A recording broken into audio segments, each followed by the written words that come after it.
In this short lecture, we are going to talk about familial hypocalciuric hypercalcemia. I know it's a very long name, but it's easy to be understood. Okay, we just need first to know what happens exactly. Uh, when calcium level is low in the blood, this will be sensed by a special types of receptors known as calcium sensing receptors. These receptors are present on the parathyroid gland, okay, and it will give the signal to the parathyroid gland to secrete parathyroid hormone, okay, just to correct the main problem, which is low calcium. So what happens in this disease? There is a problem in these receptors, okay. These receptors became malfunctioning. They don't function well even when calcium level is normal or elevated. These receptors will give the false signal that calcium is low, so parathyroid hormone will be elevated. Okay, so we can read the pathophysiology of this problem. It says that there is loss of function mutation in the G-coupled calcium sensing receptor gene, so higher calcium levels needed to suppress the parathyroid hormone. Okay, so now the parathyroid hormone, if we check it, it will come either normal or mildly elevated, okay, because it receives a wrong signal from the receptors that calcium level is low. And as we know that parathyroid hormone will work on the kidney to increase calcium reabsorption and to decrease calcium loss in the urine, because we know that parathyroid hormone likes calcium and it does not like phosphate. Okay, so can we read higher calcium reabsorption? This will lead to mild hypercalcemia, and the other point is hypocalciuria. This point is very important, by the way, because in primary hyperparathyroidism there will be hypercalciuria. I just need to add a note here.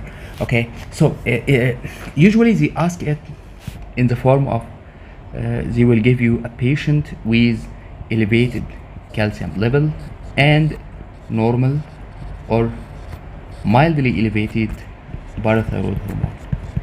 When you find this picture, we should think that there is a problem in the parathyroid hormone itself, because if parathyroid hormone is functioning well, it should be low, okay, when calcium is high.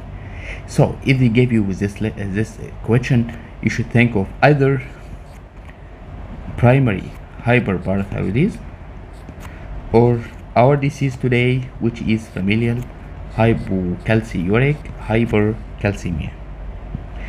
So how can we differentiate between these two diseases? Very simply, by checking calcium in the urine. If we check calcium in the urine and it came elevated, it means primary hyperparathyroidism. While if calcium in the urine came low, it means familial hypocalciuric hypercalcemia. Why is that? Because in this disease, in familial hypocalciuric hypercalcemia, the body is receiving a false signal that calcium is very low, so it's trying by any means to retain calcium. Okay, so this note, if you find hypocalcemia, it's FHH, while if you find hypercalcemia, it's a primary hyperparathyroidism.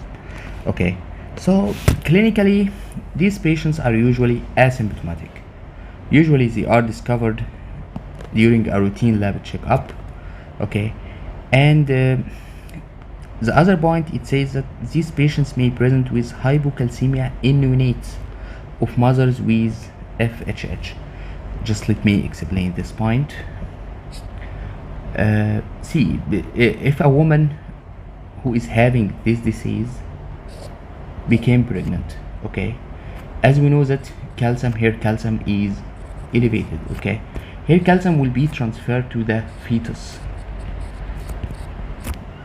okay, and this will suppress the fetal parathyroid hormone. Okay, so after delivery, this supply is now cut off, so the fetus will have hypoparathyroidism, and this can lead to hypocalcemia. So you can expect this fetus to present with symptoms such as seizures, for example, or even tetany. Okay.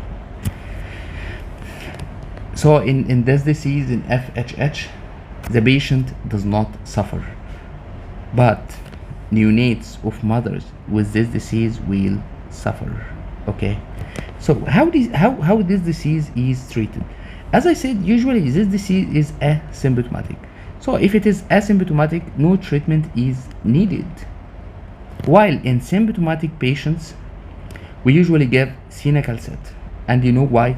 Cinacalcet works exactly on the pathophysiology of this disease, meaning it will sensitize these receptors, the calcium sensing receptors, to the circulating calcium, and this will correct the problem.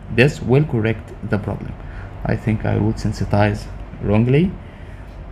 So it will sensitize these calcium receptors to calcium, and this will normalize PTH, and it will also normalize serum calcium. Thank you.